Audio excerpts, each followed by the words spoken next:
राधिका और अंशुल की शादी पूरे गांव में चर्चा का विषय बनी हुई थी। राधिका गांव की सबसे सुंदर और सुसंस्कृत लड़की हर किसी के दिल में बसती थी।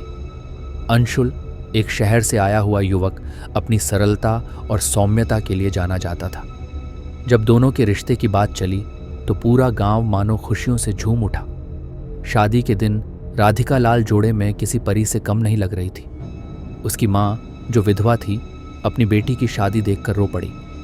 अंशुल ने अपनी सास को आश्वासन दिया, मां जी, मैं राधिका को हमेशा खुश रखूंगा।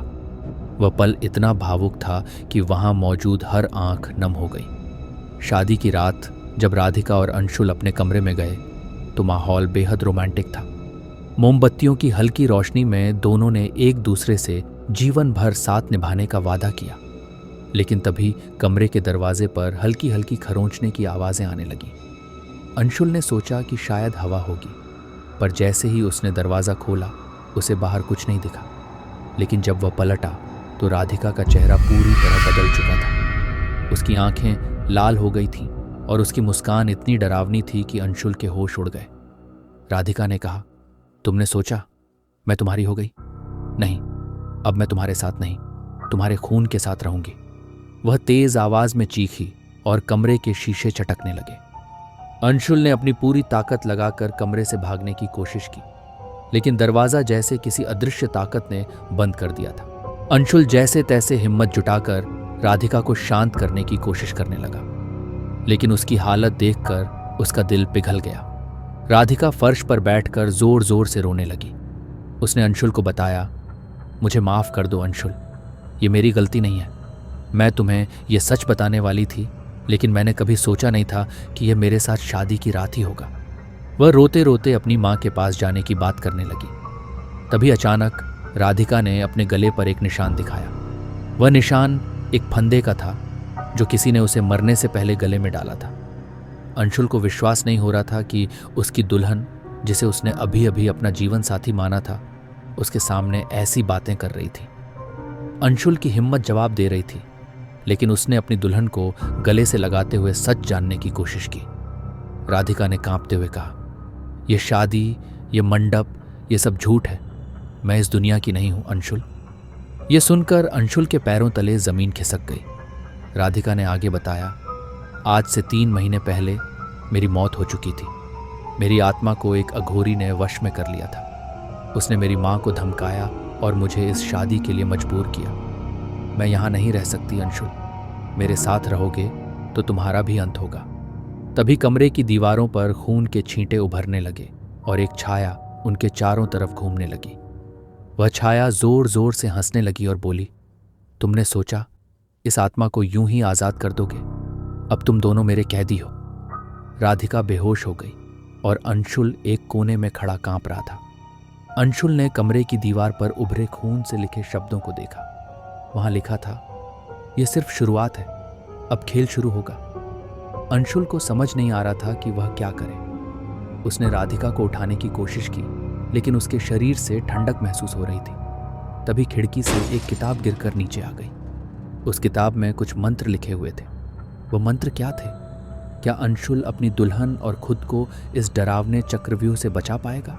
अंशुल ने राधिका को अपने बिस्तर पर बेसुध पड़े हुए देखा। उसकी दुल्हन, जो अभी कुछ घंटे पहले उसकी जीवन साथी बनी थी, अब एक अनजाने भय में खो चुकी थी। वह उसे उठाने की कोशिश करता रहा, पर राधिका की आंखें बंद थीं और उसका शरीर ठंडा पड़ चुका था।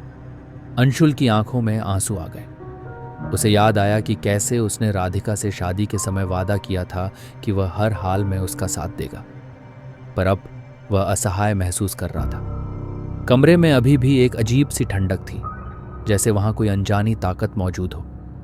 अचानक कमरे की खिड़की जोर से खटकने लगी।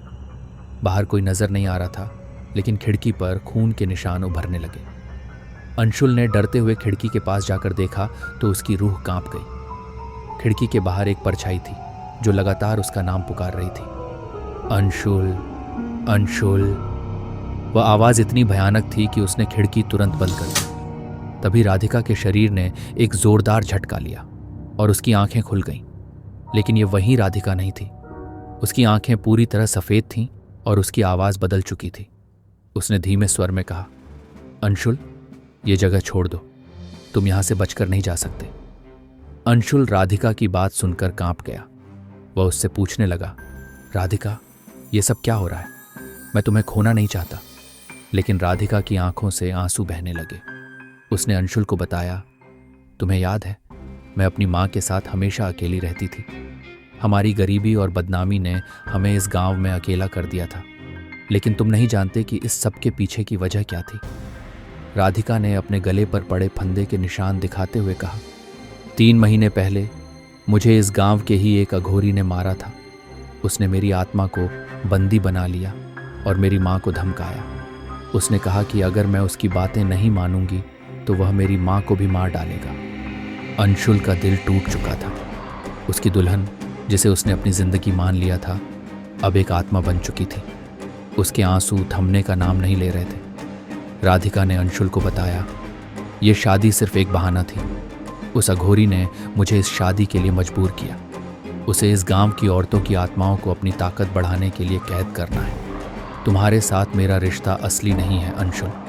मैं तुम्हें बचाने के लिए यह सब बता रही हूँ। तभी कमरे की दीवार पर खून से लिखे शब्द उभरने लगे, तुम नहीं बच सकते। अचानक कमरे का माहौल बदल गया। खिड़की से ठंडी हवा आने लगी और कमरे की हर चीज हिलने लगी। राधिका का शरीर हवा में उठ गया और एक गहरी आवाज गूंजी, यह आत्मा मेरी है। अंशुल ने देखा कि राधिका की आंखें पूरी तरह से लाल हो चुकी थीं और उसके शरीर के चारों तरफ एक काली छाया मंडरा रही थी। वह समझ नहीं पा रहा था कि क्या करे। अंशुल ने खिड़की के पास गिरी किताब को उठाया, जिसमें कुछ अजीबोगरीब मंत्र लिखे हुए थे। तभी एक गहरी आवाज ने कहा, अगर तुम इसे बचाना चाहते हो तो यह मंत्र मत पढ़ो। अंशुल अब दोराहे पर खड़ा था। क्या वह उस मंत्र को पढ़कर राधिका को बचा पाएगा या यह अघोरी का जाल होगा? अंशुल की आंखों में आंसू थे। राधिका का निर्जीव शरीर उसके सामने था, लेकिन उसकी आत्मा एक काली छाया के भीतर कैद थी। उसने उस किताब को कसकर पकड़ा हुआ था, जो शायद उसकी आखिरी उम्मीद थी। राधिका की माँ, जो अब तक कमरे के बाहर इंतजार कर रही थी, दरवाजे पर खड़ी होकर रो रही थी। वह रोते हुए बोली, अंशुल बेटा, यह सब मेरी गलती है। अगर मैंने पहले ही उस अघोरी के सामने झुकने से इनकार कर दिया होता तो राधिका को यह सब सहना नहीं पड़ता। अंशुल ने उनकी ओर देखा और कहा, मां जी, मैं राधिका को इस स्थिति से बाहर निकालूंगा, चाहे मुझे अपनी जान ही क्यों ना देनी पड़े। उसकी आवाज में दृढ़ता थी, लेकिन उसकी आंखों में डर साफ झलक रहा था। अंशुल ने किताब में लिखे मंत्र पढ़ने शुरू किए। जैसे जैसे वह मंत्र पढ़ता गया, कमरे में अजीब घटनाएं होने लगीं।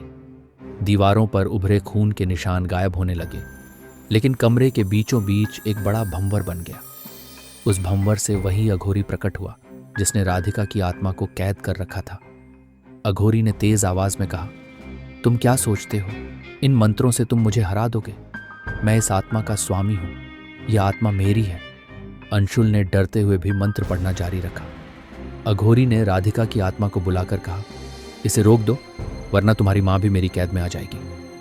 राधिका की आत्मा अंशुल की ओर देखने लगी। वह दोनों के बीच फंसी हुई थी। उसकी आंखों से आंसू बह रहे थे। राधिका ने कांपती हुई आवाज में कहा, अंशुल, मुझे माफ कर दो। मैं तुम्हारे साथ एक सामान्य जीवन नहीं जी पाई, लेकिन अब यह लड़ाई तुम्हारी नहीं, मेरी है। यह कहते हुए उसने अघोरी की ओर देखा और चिल्लाई, तुम्हें लगता है कि तुमने मुझे कैद कर लिया है, लेकिन मेरी आत्मा कभी तुम्हारी गुलाम नहीं होगी। राधिका की आत्मा ने अघोरी पर हमला किया। यह देखकर अघोरी जोर से हंसा और कहा, तुम मेरे सामने कुछ नहीं कर सकते। तभी अंशुल ने आखिरी मंत्र पढ़ा। मंत्र पूरा होते ही एक तेज रोशनी पूरे कमरे में फैल गई। उस रोशनी ने अघोरी को जलाना शुरू कर दिया। अघोरी चीखते हुए बोला, नहीं, यह असंभव है। कुछ ही क्षणों में वह जलकर राख बन गया। राधिका की आत्मा भी धीरे धीरे शांत हो गई। अघोरी के अंत के साथ ही राधिका की आत्मा अंशुल के पास आई।